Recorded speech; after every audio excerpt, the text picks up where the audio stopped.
Y señores, muy buenas noches, bienvenidos a Somos Nosotros.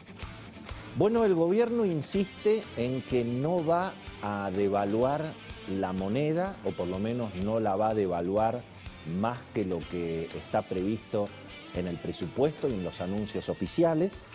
que va a resistir esta verdadera corrida que hay en los mercados contra el peso y que en todo caso se apuesta, dijo hoy el ministro Martín Guzmán, a acelerar las conversaciones con el Fondo Monetario Internacional. Eso, dice el ministro, es lo que va a dar tranquilidad probablemente a partir de noviembre, diciembre. Y mientras tanto, dice Martín Guzmán, hay reservas para resistir la corrida, lo dijo hoy en un foro empresario, y es un poco lo que además repiten los allegados al presidente, por supuesto también en el Instituto Patria. Hay una mirada, por supuesto, cada vez más conspirativa de la situación, pero el gobierno insiste en que va a resistir y no va a devaluar. Incluso Cecilia Bufflet en un ratito nos va a contar que para muchos esto es una cuestión prácticamente de vida o muerte en términos electorales, mirando también las elecciones del año que viene, porque obviamente admitir una fuerte devaluación sin un plan económico, sin una situación política muy consolidada, bueno, también genera muchísimos riesgos en términos de estallido inflacionario, estallido social. Hemos visto en el pasado qué es lo que ocurre cuando las devaluaciones son desordenadas y obviamente sin plan en la Argentina. Pero bueno, el gobierno insiste en que no va a devaluar, los mercados, los inversores, el público en general,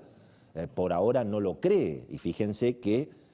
ha seguido la corrida contra el peso, sobre todo en los grandes inversores. No solamente está subiendo el dólar minorista en la calle, lo que se conoce como el dólar blue, que ya pasó los 180 pesos,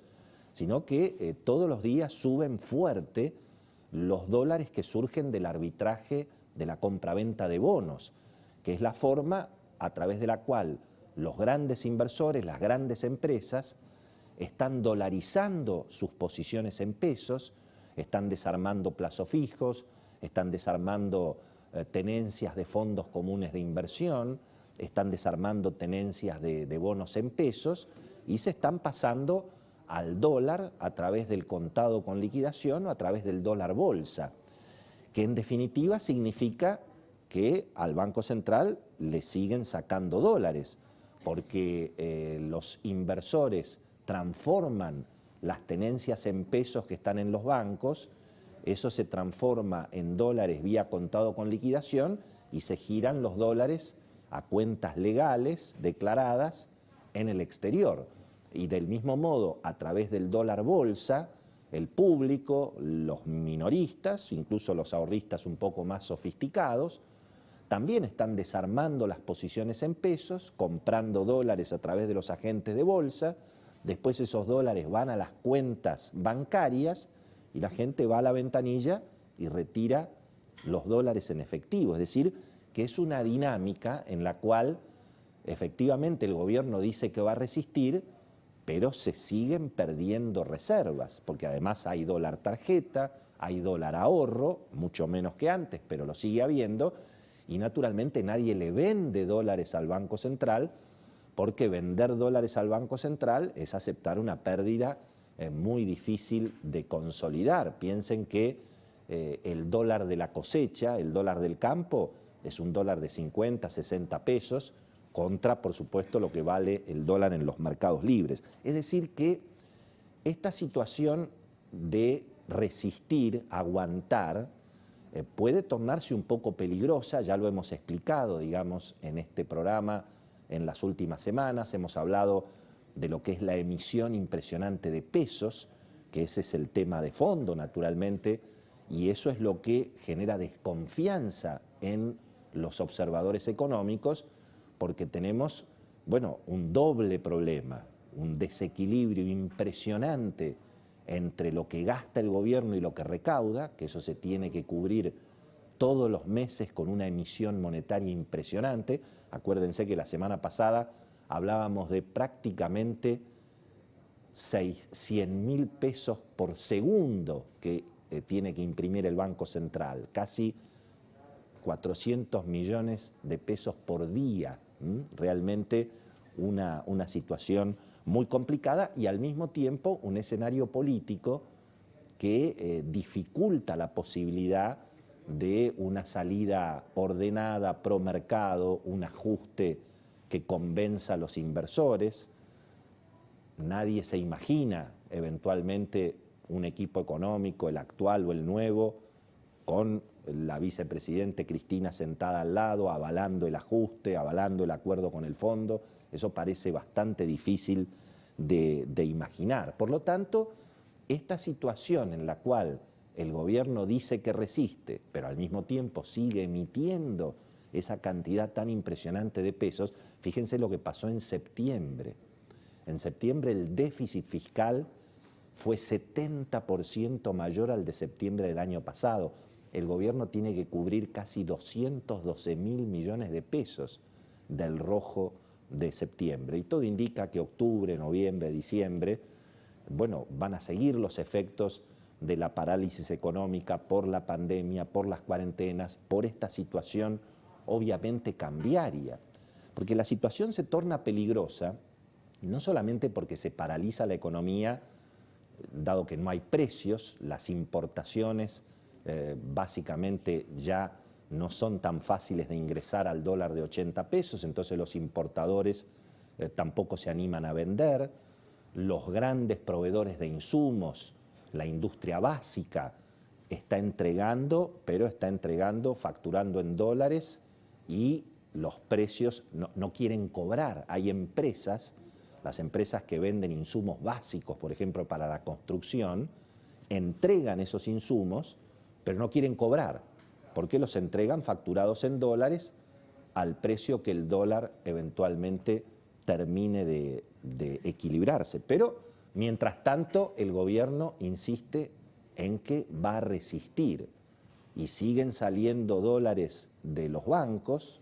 y siguen saliendo dólares de las reservas y naturalmente no ingresan. Entonces, claro, ya hemos visto en el pasado de la Argentina, bueno, qué es lo que ocurre cuando finalmente el Banco Central se queda sin dólares. Tuvimos una tremenda experiencia en 1989 y 1990, que fue la hiperinflación, pero claro, en ese momento no había ni 100 millones de toneladas de granos, que valían lo que valen hoy la cosecha en Argentina, ni estaba el ahorro también en dólares declarado de los argentinos, que es mucho más importante hoy que en aquellos años, y al mismo tiempo tampoco se había aprendido de la experiencia de la hiperinflación. En ese momento, tanto los gobiernos de Raúl Alfonsín y en la primera parte del gobierno de Carlos Menem, bueno, finalmente imprimieron, en ese momento eran australes, no eran pesos, se mandó imprimir todos los pesos necesarios, se abrieron los bancos y por supuesto la gente corrió, sacó los pesos y ahí vino la hiperinflación. Se aprendió de esa experiencia y, bueno, cuando volvió a ocurrir que la Argentina se quedó sin dólares y que no se podía responder en parte a los depósitos que estaban en dólares, entonces ahí vino el corralito,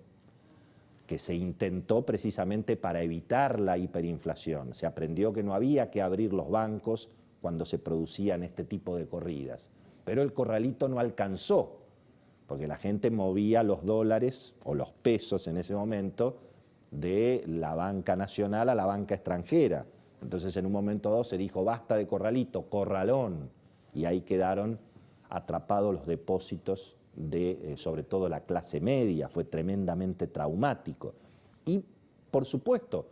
aún cerrando los bancos, no se pudo evitar el estallido de la devaluación. Piensen ustedes que en ese momento la devaluación pasó de un dólar oficial de 1 a 4 entre diciembre de 2001 y marzo de 2002, con pérdidas tremendas y con un estallido de pobreza impresionante, ¿no? Entonces yo creo que hoy cabe preguntarse, y lo hemos convocado nada menos que a Domingo Cavallo, hoy va a estar con nosotros Domingo Cavallo, que fue un hombre que tuvo que enfrentar muchas veces en la historia argentina este drama de la corrida cambiaria, el país que se queda sin dólares, cómo resolver el problema. Yo quisiera plantear tal vez ahora otra discusión, porque en la historia argentina, y eso es lo que está llevando a la gente a comprar dólares, a sacar los dólares de los bancos, siempre la historia fue que en un momento dado ya el Banco Central no puede responder y se produce la mega devaluación. Y eso genera un estallido de pobreza, por supuesto de desempleo, una transferencia de riqueza violentísima por supuesto, hacia los sectores que pudieron ahorrar los dólares. Entonces yo quisiera preguntar, ¿qué pasaría si esta vez la vicepresidenta Cristina Kirchner, el sector de izquierda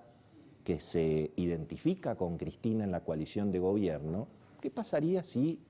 la vicepresidenta dijera, bueno, esta vez las cosas van a ser distintas, esta vez el ajuste lo van a pagar los que tienen los dólares? Porque cuidado, en la Argentina el sector privado está lleno de dólares y está lleno de dólares registrados. Están los dólares declarados en las cuentas bancarias en la Argentina, están los dólares declarados en las cuentas bancarias del exterior, están los dólares del campo, que están acopiados en silo bolsa o en acopios, todo declarado. Naturalmente que en la Argentina debe haber cosecha y dólares no declarados, pero hay una enorme cantidad. Fíjense que todos quienes han estado comprando dólar ahorro, tanto desde que se podía comprar $10.000 por mes en el principio del cepo de Mauricio Macri, después eso se fue bajando, 5.000 y se llegó hoy a 200. Pero cada compra de dólar ahorro bancario legal está registrada en la AFIP. Y cualquiera que haya hecho una declaración de bienes personales sabe que directamente en la página de la AFIP aparece cada uno de nosotros con la cantidad de dólares legales que ha comprado, independientemente de dónde los tenga guardados. Los puede tener guardados en una caja de seguridad, en una cuenta bancaria, en el colchón, pero son dólares declarados. Entonces, ¿podría el gobierno eventualmente obligar a los argentinos a vender los dólares declarados al precio eventualmente del dólar legal, del dólar oficial, ante una disyuntiva de tener que finalmente asumir una mega devaluación e ir a un estallido social de lo que significaría semejante mega devaluación? ¿Puede eventualmente ese sector tan radicalizado, que por supuesto va a justificar ese intento en el bien común? Recordemos que Cristina viene prometiendo que ella promueve un nuevo contrato social. El propio Máximo Kirchner dijo, la Argentina no va a salir de la pandemia con las mismas desigualdades con las que entró. Axel Kicillof ha dicho que ya la normalidad no existe, y Martín Guzmán, el ministro de Economía, se ha cansado de repetir que él no vino a la Argentina a aguantar, sino que él vino a cambiar la realidad. Vamos a hablar de ese tema hoy, porque ante una disyuntiva de no hacer nada, y bueno, esta crisis bancaria se puede, o esta crisis cambiaria, se puede convertir en una crisis bancaria y puede obligar entonces al gobierno a plantear esa disyuntiva. Reconozco la devaluación para que los argentinos vendan los dólares y empezamos de nuevo, o trato de sacarle a la fuerza los dólares a los argentinos. Vamos a hablar de este tema hoy con Domingo Cavallo y tenemos además muchísima información de lo que está pasando en el gobierno con esta crisis, obviamente con los datos de Beto Valdés. Hemos tenido además en las últimas horas algunos movimientos muy preocupantes de sectores que están promoviendo ocupaciones de tierras, ocupaciones de espacios públicos, no solamente lo que está pasando en Guernica, lo que está pasando en la provincia de Entre Ríos o lo que está pasando en la Patagonia, sino que ha habido ataques a los municipios en la provincia de Buenos Aires, en Olavarría y en otras, en Junín, ciudades importantísimas. Así que es un tema muy grave del que vamos a hablar también en el día de hoy. Y por supuesto, imperdible la charla que tendremos con el exministro Domingo Cavallo. Presentamos el programa en un segundo porque ahora llega Los Haroldos, vinos finos con Ángel, Los Haroldos Estate, mucho más.